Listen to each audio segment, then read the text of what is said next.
Today in Perth, from juvenile detention chaos to a cricket news special, here's what you need to know. I'm Dean Bark. Welcome to the City Report with Dean Bark, right here in Perth. Let's kick things off with a bang. Chaos at Banksia Hill, youth riot at Perth's Juvenile Detention Centre. Recently, a riot broke out involving about 6 detainees at Banksia Hill. Armed teenagers decided a rooftop was the best place to air their grievances, throwing projectiles and even using a fire extinguisher against authorities. It's like they were auditioning for a new reality show. But jokes aside, this isn't the first time the facility has seen unrest. It's been a recurring issue since 2013. The WA government has announced a $147 million investment to develop a new facility to tackle these challenges. While some say this is a great step forward, opposition leaders are pointing fingers at government mismanagement, saying it's high time for a change in approach. Building a new facility is crucial, but it's high time we address the root causes of this unrest. Otherwise, we might just end up with a shiny new building and the same old problems. All right, next topic, rising homophobia in Perth. LGBTQIA+ community faces growing threats.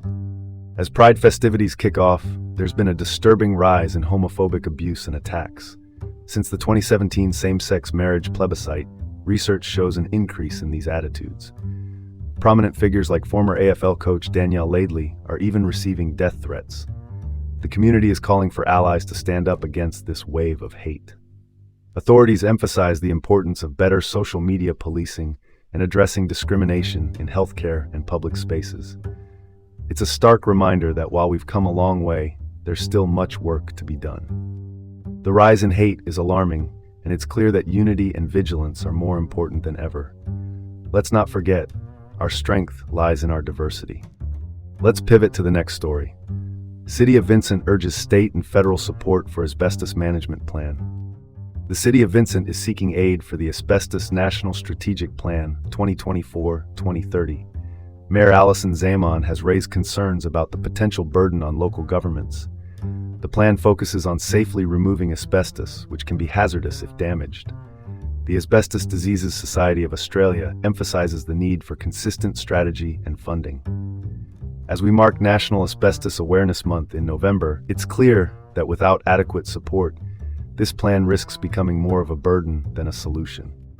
Without adequate support, this plan risks becoming more of a burden than a solution. Let's hope they can sort this out before it becomes a bigger issue than the asbestos itself. Shifting gears, Collie bushfire threat eases. Residents remain on alert. The threat level for a bushfire in the Shire of Collie has been downgraded, but authorities urge residents to stay vigilant. Firefighters are working hard to contain the blaze, which has been deemed suspicious in origin. Residents are advised to secure their homes and monitor for smoke. Roads like Piavanini Road have been closed to ensure public safety.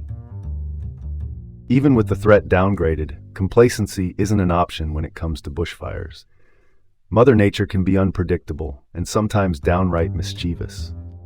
And now for something completely different. Future journalists shine in ECU's Cricket News Special Rough Cut. Edith Cowan University broadcast students have produced a half-hour cricket news special titled Rough Cut, Summer of Cricket. It's part of ECU's flagship showcase for aspiring journalists and airs on 7. One standout segment by Ava Martin highlights cricketers with disabilities, inspired by her brother's experiences. This initiative has been supported by 7 for 21 years, and many alumni are now reporters at 7. It's inspiring to see future journalists tackle diverse stories, proving the next generation is ready to take the helm. I'm Dean Bark, and that's your City Report for today from Perth.